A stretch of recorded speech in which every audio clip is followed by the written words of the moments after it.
Jake wiped the sweat from his forehead with the back of his hand, leaving a small streak of drywall dust across his skin. Another 14-hour day at the construction site was finally over. His back ached from carrying heavy materials up 3 flights of stairs, and his work boots felt like they weighed 100 pounds each. All he wanted was to get home, take a hot shower, and maybe watch some TV before falling into bed. The evening air hit his face as he walked down the street toward the subway station. The city was different at this hour. During the day, it buzzed, with business people rushing to meetings and tourists taking pictures of everything. But at 11 p.m., a different crowd emerged. Night shift workers like himself, people heading home from late dinners, and unfortunately, others who preferred the cover of darkness for less honest activities. Jake had been taking this same route home for 3 years now. He knew which subway car was usually the least crowded, which platform had the best phone signal, and which areas to avoid if you didn't want trouble. Tonight felt different, though. Maybe it was because he was more tired than usual. Or maybe it was the way the fluorescent lights seemed to flicker more than normal, casting strange shadows across the concrete platform. As he made his way down the steps, Jake heard voices echoing off the tiled walls. Not the usual chatter of commuters, but something that made the hair on his arm stand up. 3 men were standing near the far end of the platform, and their body language suggested they weren't just having a friendly conversation. That's when he saw her. A young woman sat alone on one of the metal benches, clutching a small backpack against her chest like it contained her most precious possessions. She couldn't have been more than 25, with long dark hair that looked like it had been hastily pulled back. Even from a distance, Jake could see she was scared. Her shoulders were hunched forward, and she kept glancing around nervously, as if she expected something bad to happen at any moment. The 3 men had noticed her too. They moved closer, their conversation growing louder and more aggressive. Jake couldn't make out all the words, but he heard enough to know they weren't offering to help with directions. "Come on, sweetheart," one of them called out, his voice carrying that fake friendliness that everyone recognized as a warning sign. "You look lost. Maybe we can help you find what you're looking for." The woman shook her head quickly, pressing herself further back against the bench. "No, thank you. I'm fine," she said, but her voice was barely above a whisper. Jake could hear the fear in it even from where he stood. The men moved closer. The tallest one, wearing a dirty baseball cap, sat down next to her without invitation. "Now that's not very friendly. We're just trying to be nice. Maybe you could be nice back and share whatever's in that bag." Jake's tired muscles suddenly felt energized. He had grown up in this city, and he knew exactly where this situation was heading. His mother had always taught him to mind his own business, but she had also taught him never to walk away when someone needed help. Some lessons were more important than others. Without really thinking about it, Jake started walking toward them. His work boots made solid, confident sounds against the concrete, and something about the rhythm seemed to catch everyone's attention. The 3 men looked up as he approached, sizing him up the way people do when they're trying to decide if someone is worth worrying about. Jake wasn't particularly tall, but years of construction work had built muscle in all the right places. More importantly, he carried himself like someone who had been in difficult situations before and wasn't easily intimidated. Sometimes that confidence was worth more than actual size. "Evening," Jake said casually, as if he were greeting old friends. He looked directly at the woman. "Train running late tonight?" She stared at him with wide eyes, clearly surprised that someone was speaking to her. For a moment, she seemed unable to respond. Then she nodded quickly. "Yes, I think so. Happens all the time on this line," Jake continued, still speaking in that same conversational tone, while positioning himself where he could see all 3 men. "Mind if I wait here too? I'm heading the same direction." The man in the baseball cap stood up slowly. "We were here first, buddy. Find your own bench." Jake smiled, but it wasn't a particularly warm expression. "Plenty of room for everyone. Besides, it looks like you guys were just leaving." "Says who?" The second man stepped forward, trying to look tough. He was shorter than Jake and probably 20 pounds lighter, but he had the aggressive energy of someone who had been drinking. "Says me," Jake replied simply. "Look, I don't want any trouble. I just want to catch my train and go home. But I'm going to wait right here until it comes." You can do whatever you want, but you're going to do it somewhere else." The three men looked at each other, having one of those silent conversations that happen when people are trying to decide how much risk they're willing to take. Jake could see them weighing their options. They probably thought they could take him if they really wanted to, but they couldn't be sure. And uncertainty was usually enough to tip the balance toward walking away. The woman watched this entire exchange with a mixture of fear and amazement, as if she couldn't believe someone was standing up for her. Jake noticed she was wearing clothes that looked expensive, a designer jacket and shoes that probably cost more than he made in a week. But everything looked like it had been put on quickly, without much thought to how it all fit together. Finally, the man in the baseball cap spat on the ground near Jake's feet. "Whatever, man. She's not worth the hassle anyway." He jerked his head toward his friends. "Come on, let's go find somewhere more private." The three of them walked away, throwing a few more insults over their shoulders, but Jake could tell their hearts weren't really in it anymore. They were looking for easy targets, and he had just made this situation more complicated than they wanted to deal with. As their footsteps faded into the distance, Jake turned to the woman. Up close, he could see she was shaking slightly, though whether from fear or cold, he couldn't tell. "You okay?" he asked gently. She nodded, but tears were forming in her eyes. "Thank you," she whispered. "I don't know what would have happened if you hadn't. Don't worry about it," Jake said, sitting down on the bench but leaving plenty of space between them. "That's what people should do for each other." She looked at him as if he had just said something in a foreign language. Most people wouldn't have bothered. Jake shrugged. "Maybe, but most people aren't as bad as you might think either. Sometimes they just need someone to remind them to do the right thing." The woman wiped her eyes with the back of her hand. "I'm Maya," she said quietly. "Jake." He studied her face for a moment. There was something about her that didn't quite fit. The expensive clothes, the way she seemed surprised by basic human kindness, and an underlying sadness that went deeper than just being scared by three strangers. In the distance, they could hear the rumble of an approaching train. Maya tensed up immediately, checking her phone and looking around nervously. "Which line are you taking?" Jake asked. "I'm not sure yet," she said, which struck him as an odd answer. "I might need to wait for the next one." As the train pulled into the station with a screech of metal against metal, Jake made a decision that would change both of their lives forever. "Would you like me to wait with you?" 3 days later, Jake was walking down those same subway steps when he saw her again. Maya was sitting on a different bench this time, but she had the same nervous energy about her. She kept checking her phone, looking over her shoulder, and clutching that same small backpack, like her life depended on it. Jake almost didn't approach her. Maybe she wanted to be left alone. Maybe their first meeting was just a one-time thing, and she didn't want some random construction worker bothering her. But something about the way she sat there, looking so isolated in a crowded subway station, made him change his mind. "Hey," he said softly, not wanting to startle her. "Maya, right?" She looked up, and her face immediately relaxed when she recognized him. "Jake, hi." There was genuine relief in her voice, as if seeing a familiar face was the best thing that had happened to her all day. "Mind if I sit?" he asked, gesturing to the empty space beside her.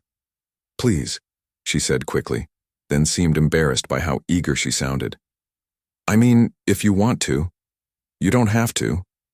Jake sat down and noticed she was wearing the same expensive jacket from 3 nights ago, but now it looked like she had been sleeping in it. Her hair was still perfectly styled, but there were dark circles under her eyes that makeup couldn't quite hide. "Waiting for the same train?" he asked. Maya hesitated. "Maybe. I'm not really sure yet." It was the same strange answer she had given before. Jake had been riding the subway for years, and most people knew exactly which train they needed to catch. You didn't just hang around subway stations at 11 p.m. unless you had somewhere specific to go. "You know?" Jake said carefully. "If you don't mind me saying so, you seem like you're waiting for something other than a train." Maya's eyes widened slightly as if he had figured out some secret she was trying to keep. "What do you mean?" "Nothing bad," Jake said quickly. It's just that most people who are actually trying to get somewhere don't spend this much time deciding which direction to go, and they usually don't look around like they're expecting trouble. For a long moment, Maya didn't respond. She just stared at her hands, which were folded tightly in her lap. When she finally spoke, her voice was barely above a whisper. "I guess I'm just trying to figure some things out."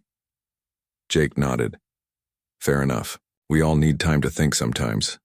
They sat in comfortable silence for a few minutes, watching other passengers come and go. Jake pulled out a thermos of coffee from his work bag and took a sip. The rich smell filled the space around them.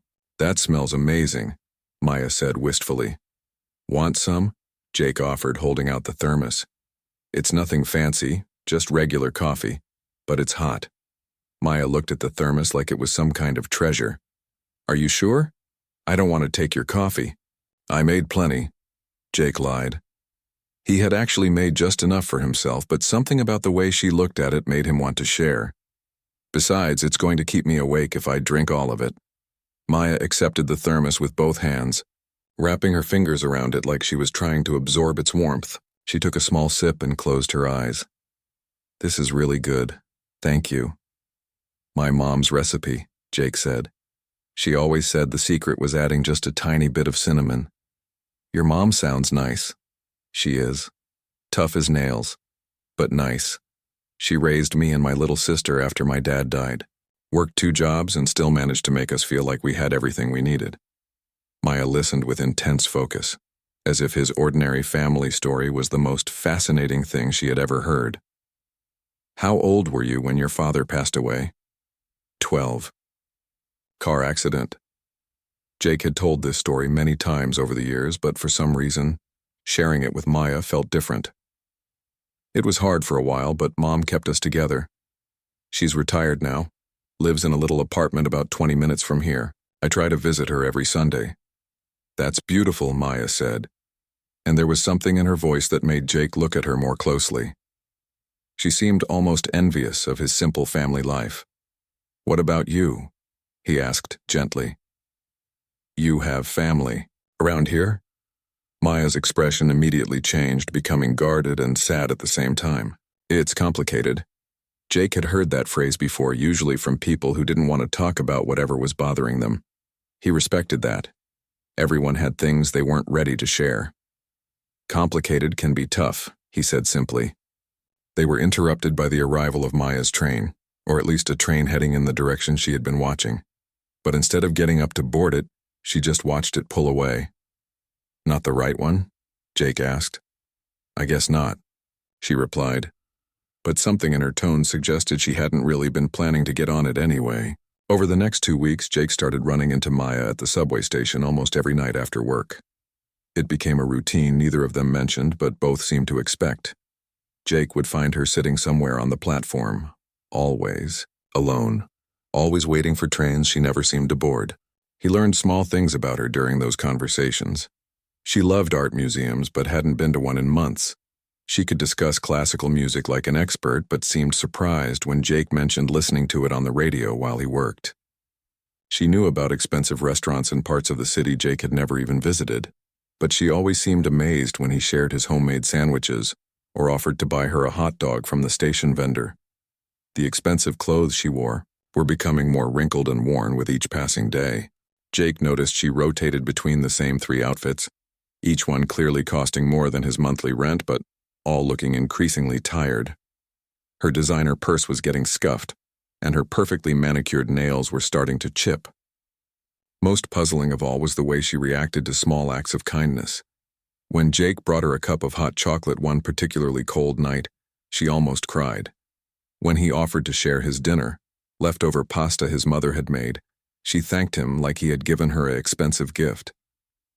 "You don't have to keep doing this," she said one evening as Jake handed her half of his sandwich.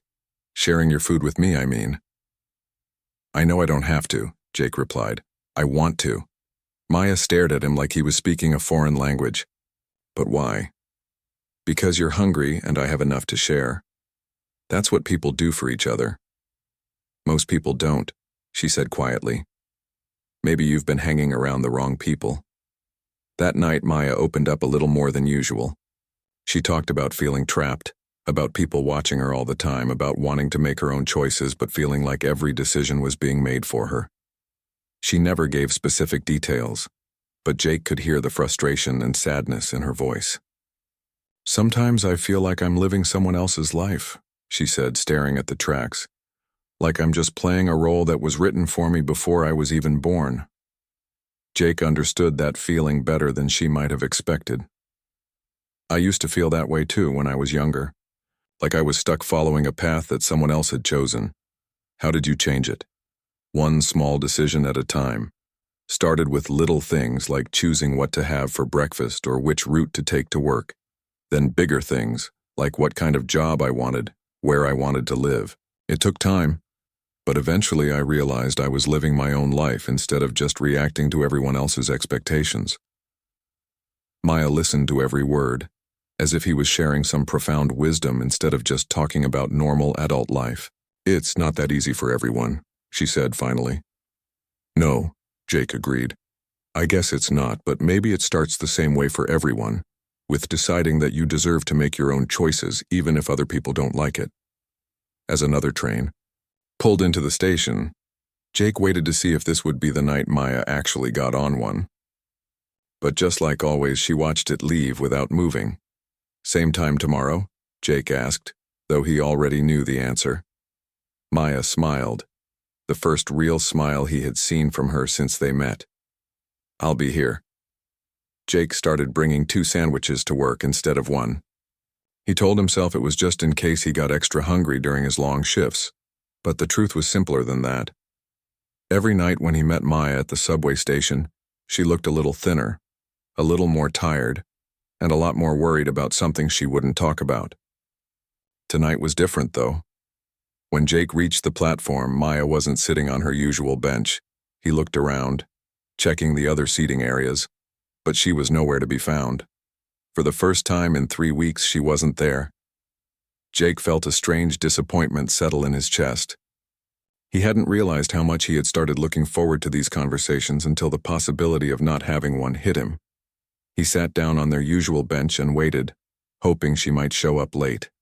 20 minutes passed, then 30. Jake's train had already come and gone twice, but he stayed put. Something felt wrong. Maya might be mysterious about a lot of things, but she had never missed one of their meetings without some kind of explanation. Just as he was starting to seriously worry, he heard footsteps on the stairs. Maya appeared, but she looked terrible. Her usually perfect hair was messy, her expensive jacket was wrinkled like she had been sleeping in it for days, and she was moving like every step took tremendous effort. "Sorry I'm late," she said, dropping onto the bench beside him. Her voice was exhausted. "Are you okay?" Jake asked immediately. Up close, he could see dark circles under her eyes that were worse than he had ever seen before. "Just tired." Maya tried to smile, but it didn't reach her eyes. "Long day." Jake had heard that phrase from coworkers who had been pulling double shifts or dealing with family emergencies, but Maya had never mentioned having a job, and she spent every evening at the subway station. What could be making her look like she hadn't slept in a week? "When's the last time you had a real meal?" he asked, pulling out the extra sandwich he had made. Maya looked at the sandwich like it was some kind of miracle. "I don't remember," she admitted quietly. That answer worried Jake more than anything else she could have said. He unwrapped the sandwich and handed it to her, watching as she ate it faster than someone who was just casually hungry. "Maya," he said gently, "I don't want to pry, but are you in some kind of trouble?" She stopped eating and looked at him with wide eyes. "What makes you ask that? You're at a subway station every night, but you never take any trains. You look like you haven't been sleeping. You seem scared of something, but won't say what. And now you're eating like you haven't had food in days." Jake paused, choosing his words carefully. "If someone is hurting you, or if you need help, I want you to know that you can tell me." Maya's eyes filled with tears, but she blinked them back quickly. "It's not that simple." "Most things aren't," Jake said, "but maybe talking about it would help." For a long moment, Maya didn't respond. She just stared at the sandwich in her hands as if it contained answers to questions she didn't know how to ask. When she finally spoke, her voice was so quiet Jake had to lean closer to hear her. Have you ever felt like your whole life was planned out for you before you were even born? Like every single choice you might want to make has already been decided by other people? Sometimes, Jake said honestly. When I was younger, I felt like I was supposed to follow the same path as everyone else in my neighborhood. Get a job right out of high school. Never leave the area. Never try anything different. It took me a while to realize that just because that was what people expected didn't mean it was what I had to do. But you got to choose, Maya said. You got to decide what kind of person you wanted to be, what kind of life you wanted to live. Some people don't get that choice. Everyone gets that choice, Jake said. Sometimes it's harder for some people than others, and sometimes the cost is higher. But everyone gets to choose. Maya shook her head. Not everyone. Some people have families that won't let them choose. Some people have too much to lose. Jake was starting to understand that they weren't talking about ordinary family pressure. This was something bigger and more serious than parents wanting their kid to become a doctor instead of an artist. What would happen if you just walked away? He asked. If you decided to start over somewhere else? They would find me, Maya said immediately. They always find me. That phrase sent a chill down Jake's spine. Who would find you? Maya realized she had said too much. She stood up quickly, swaying slightly on her feet. I should go. Maya, wait. Jake stood up too, reaching out to steady her as she stumbled. You don't look well. Maybe you should sit down for a minute. I'm fine, she said, but her voice was getting weaker. I just need to. She never finished the sentence. Maya collapsed right there on the subway platform, her legs simply giving out beneath her. Jake caught her before she hit the concrete, his construction-trained reflexes kicking in automatically. Maya! He knelt down beside her, checking to make sure she was breathing. Her pulse was fast but steady and her skin was pale and cold. Can you hear me? Maya's eyes fluttered open, but she seemed confused about where she was. What happened? You fainted. When's the last time you slept? Really slept, not just dozed off somewhere? Maya tried to sit up, but Jake gently pressed her shoulder to keep her lying down. I don't know, she admitted. Maybe 3 days ago, 4? Jake made a decision that surprised even him. Come on, you're coming home with me. What? Maya looked panicked. No, I can't. They might be watching. If they see me with you. Maya, you just collapsed from exhaustion. You need food, sleep, and a safe place to recover. I'm not leaving you here like this. But you don't understand, she said weakly. Being around me might be dangerous for you. Let me worry about that, Jake said firmly. Right now, the dangerous thing is you falling asleep on a subway platform at midnight. It took some convincing, but Maya was too exhausted to argue for long. Jake helped her up the stairs and into a taxi, giving the driver his address. During the short ride, Maya fell asleep against his shoulder, and Jake noticed details about her that he had missed before. Her jacket was definitely designer. He could see the label now, and probably cost more than he made in a month. Her shoes were the kind he had seen in store windows in the expensive part of town, with price tags that made him wince. Even her jeans looked like they came from somewhere that charged extra, just for the name on the label. But none of that expensive clothing could hide the fact that she was clearly in trouble. Real trouble, the kind that had her too scared to go home and too tired to think straight. Jake's apartment was small and simple, just a one-bedroom place with basics, furniture and walls covered in pictures of his family and friends. Maya looked around like she was seeing something completely foreign, her eyes lingering on photos of Jake with his mother, his co-workers, his little sister's graduation. Is this really how you live? She asked softly. What do you mean? It's so normal and peaceful. She picked up a photo of Jake and his construction crew celebrating after finishing a job. Everyone was dirty and tired, but smiling genuinely. Everyone looked so happy. They're good people, Jake said. We work hard, but we take care of each other. Maya stared at that photo for a long time as if she was trying to understand something that didn't make sense to her. I've never seen anything like this. Jake wasn't sure what she meant by that, but before he could ask, Maya swayed on her feet again. He guided her to his couch and brought her a glass of water and some crackers. Get some rest, he said. We can talk more in the morning. Maya curled up on the couch, pulling Jake's spare blanket around herself like it was the most comfortable thing she had ever felt. Within minutes, she was asleep, and for the first time since Jake had met her, she looked peaceful. As Jake lay in his own bed that night, He couldn't stop thinking about her questions. Who was looking for her? What kind of family wouldn't let someone make their own choices? And why did she seem so amazed by his completely ordinary life? He had a feeling that tomorrow would bring answers to some of those questions. He just wasn't sure he was ready for what those answers might be. Maya woke up to the smell of coffee and something that reminded her of her childhood, real breakfast being cooked in a real kitchen. For a moment, she couldn't remember where she was. The couch beneath her was soft but not expensive. The blanket was warm but clearly homemade, and morning sunlight was streaming through simple curtains that looked like they came from a regular store, not an interior designer. Then it all came back to her. The subway station, collapsing from exhaustion. Jake bringing her to his apartment.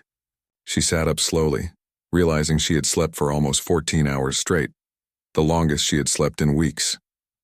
"Good morning," Jake called from the kitchen. "How are you feeling?" Maya stood up carefully, testing whether her legs would hold her this time. They did. Better. Much better, actually. She looked around the apartment again, seeing details she had missed the night before. Everything was clean and well-maintained, but nothing was fancy. The furniture looked comfortable rather than stylish. The decorations were clearly meaningful rather than expensive. It was the kind of home where people actually lived instead of just existing. "I made some eggs and toast," Jake said, appearing in the doorway with a plate. "Nothing fancy, but it's hot." Maya accepted the plate with both hands, the same way she had taken his thermos of coffee that first night. "You don't have to keep taking care of me like this." "I know I don't have to," Jake replied, echoing their conversation from weeks ago. "I want to." As Maya ate, Jake bustled around getting ready for work. She watched him pack his lunch, a simple sandwich and an apple, into the same worn work bag he carried every day. Everything about his morning routine was normal and predictable, and Maya found herself fascinated by how peaceful that looked. "Don't you have to go to work?" Jake asked, checking the time. Maya almost laughed, but not in a happy way. "It's complicated." "Right, I forgot. Everything about your life is complicated." Jake sat down across from her, his expression serious. "Maya, I know you don't want to talk about whatever's going on, but last night you collapsed from exhaustion. You told me people are looking for you. You're clearly scared of something. This is bigger than just needing some time to think things through." Maya set down her fork and stared at her hands. She had known this conversation would come eventually. Jake had been nothing but kind to her, and he deserved some version of the truth even if she couldn't tell him everything. "My family," she started, then stopped. "How do you explain a life that most people could never understand?" "My family has a lot of money. More money than most people see in their entire lives." Jake waited patiently, not seeming surprised by this information. Maya's expensive clothes had probably given that away weeks ago. "They have plans for me," she continued. "Plans I don't want to be part of. But it's not the kind of family where you get to just disagree and move out.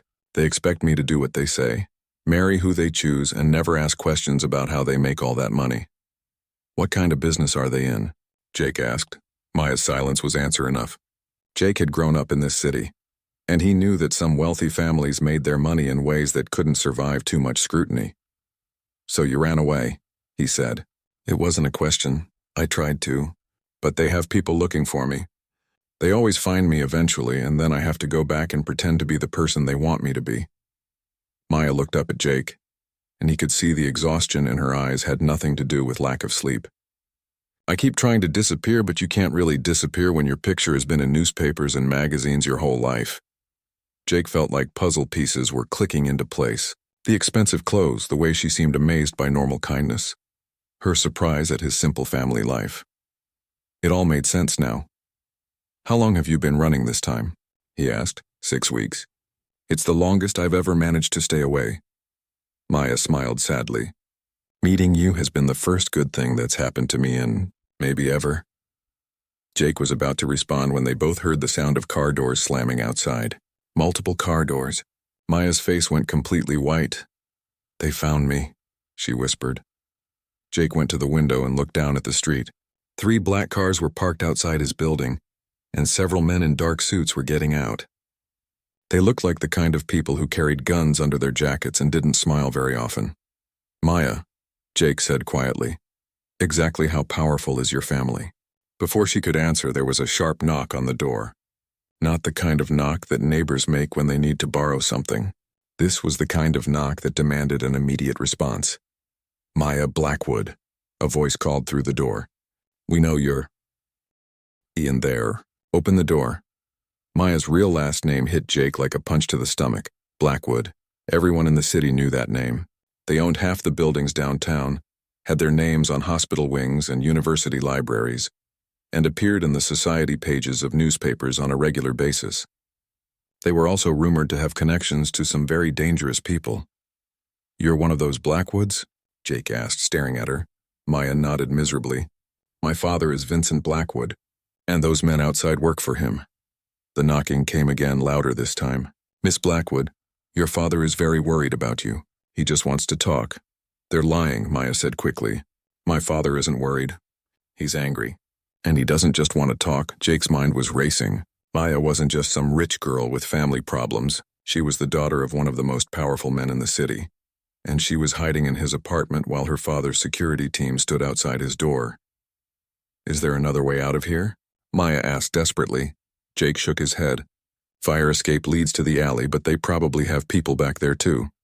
The knocking stopped and they could hear voices in the hallway. Someone was talking about getting the building superintendent to open the door. "Maya," Jake said, making a decision that surprised even him. "Whatever happens, I want you to know that I don't care about any of this. Your family's money, their reputation, whatever they're involved in, none of that changes how I feel about you." Maya stared at him with wide eyes. "How you feel about me?" "I care about you. The real you. Not whatever version of yourself your family wants you to be. And if you want to keep running, I'll help you. If you want to face them, I'll stand with you. But I won't let them take you anywhere you don't want to go." For a moment, Maya looked like she might cry. No one in her entire life had ever offered to stand up to her family for her sake. The sound of a key turning in the lock interrupted them. Jake realized the building superintendent had been convinced or pressured into letting them in. The door opened and Vincent Blackwood himself walked into Jake's small apartment. He was a tall man in his 60s, wearing a suit that probably cost more than Jake's car. Behind him came two security guards who looked like they could handle any trouble that might arise. Vincent looked around the apartment with obvious distaste, then focused on his daughter. "Maya, darling, you look terrible. This little adventure of yours has gone on long enough." "I'm not going back," Maya said, standing up straighter than Jake had ever seen her stand before. "Of course you are," Vincent replied calmly. "You're going to come home, clean yourself up, and prepare for your engagement party. The Caruso family is expecting an announcement next week. I told you I won't marry Tony Caruso or anyone else you choose for me." Vincent's eyes shifted to Jake for the first time, looking him up and down like he was evaluating a piece of furniture. "And I suppose this is the construction worker who's been filling your head with romantic nonsense about choosing your own life." Jake stepped forward, positioning himself slightly in front of Maya. "I'm Jake Torres, and Maya is right. She shouldn't have to marry someone she doesn't love just because it's good for business." Vincent actually smiled, but it wasn't a pleasant expression. "Mr. Torres, do you have any idea who you're talking to?" "Yeah," Jake said simply.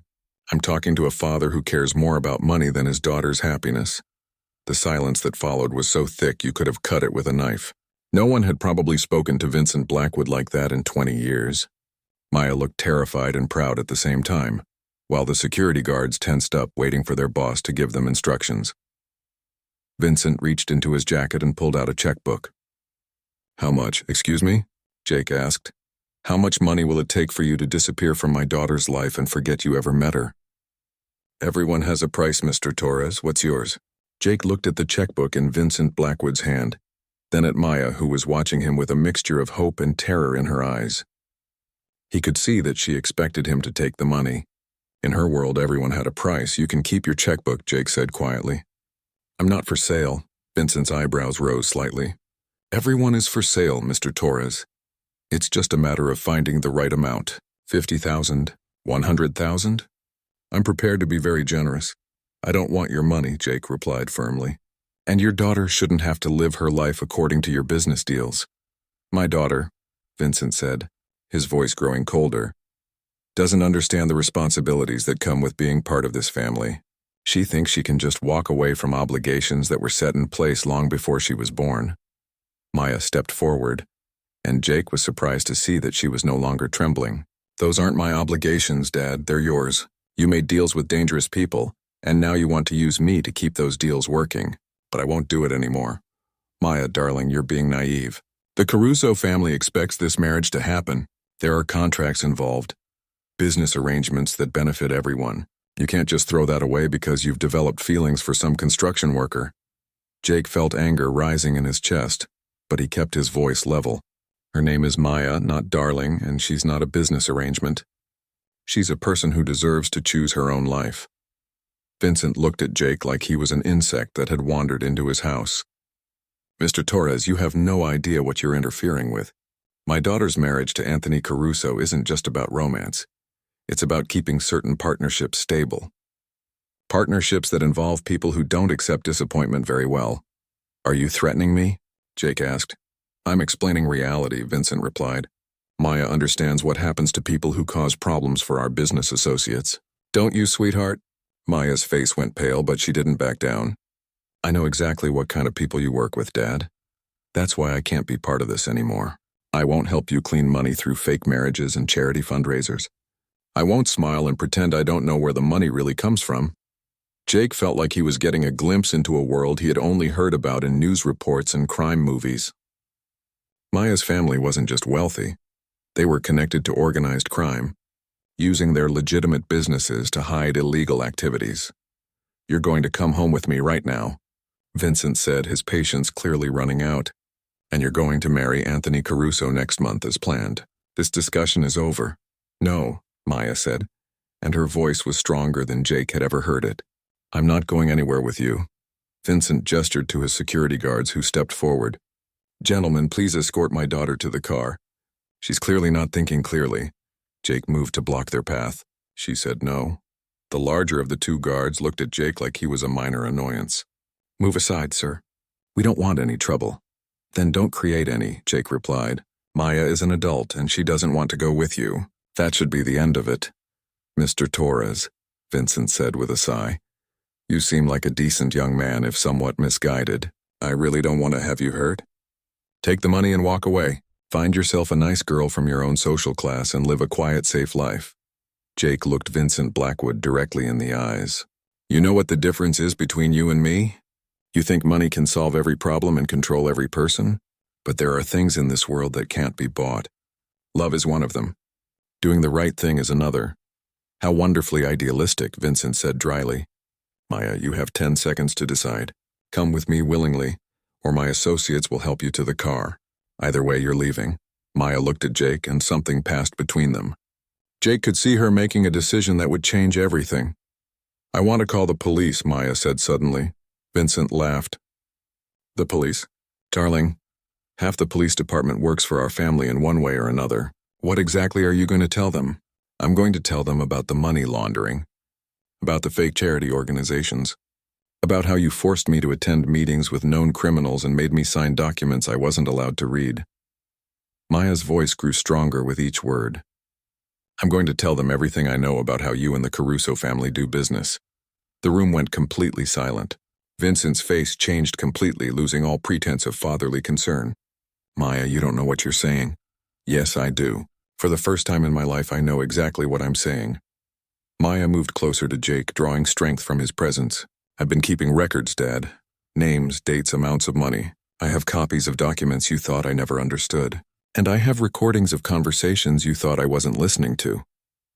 Jake realized that Maya had been planning this longer than she had let on. Her weeks of running weren't just about avoiding an arranged marriage. She had been preparing to expose her family's criminal activities. Vincent's calm facade cracked completely. You have no idea what you're doing. These people don't just go to prison when they're exposed. They eliminate problems. You'll be putting yourself in danger and everyone around you. His eyes flicked to Jake, including your new friend. That's why I've been running, Maya said. I needed time to figure out how to do this safely. But I also needed time. I'll find someone who would stand with me when the time came to tell the truth. Jake understood now why Maya had seemed so amazed by his simple kindness. She had spent her whole life surrounded by people who only cared about money and power. His willingness to help her without expecting anything in return had shown her that another kind of life was possible. "Maya," Vincent said, his voice turning pleading, "think about what you're throwing away. Your inheritance, your place in society, your family, all for what? A fantasy about living like normal people?" "It's not a fantasy," Maya replied. "Jake showed me that normal people can be happier than rich people. That honest work feels better than dirty money. That caring about someone is more important than what they can do for you." Jake felt his heart swell with pride and love. Maya had found the courage to choose her own path, and she was choosing to walk away from billions of dollars to live an honest life. Vincent made one last attempt. "Maya, if you do this, you'll have nothing. No money, no protection, no family. Are you really willing to give up everything for someone you've known for a few months?" Maya looked at Jake, then back at her father. "I'm not giving up everything, Dad. I'm giving up things that never really belonged to me anyway. But I'm keeping the things that matter. My integrity, my freedom, and my chance to be happy." She turned to Jake. "If you'll have me." Jake smiled, the kind of smile that comes from the heart. "Maya, I fell in love with a scared girl sitting alone on a subway platform. Finding out she's brave enough to stand up to one of the most powerful men in the city just makes me love her more." Vincent Blackwood looked at his daughter with something that might have been respect, mixed with disappointment and fear. "You're making the biggest mistake of your life." "No, Dad," Maya replied. "The biggest mistake of my life would be continuing to live yours."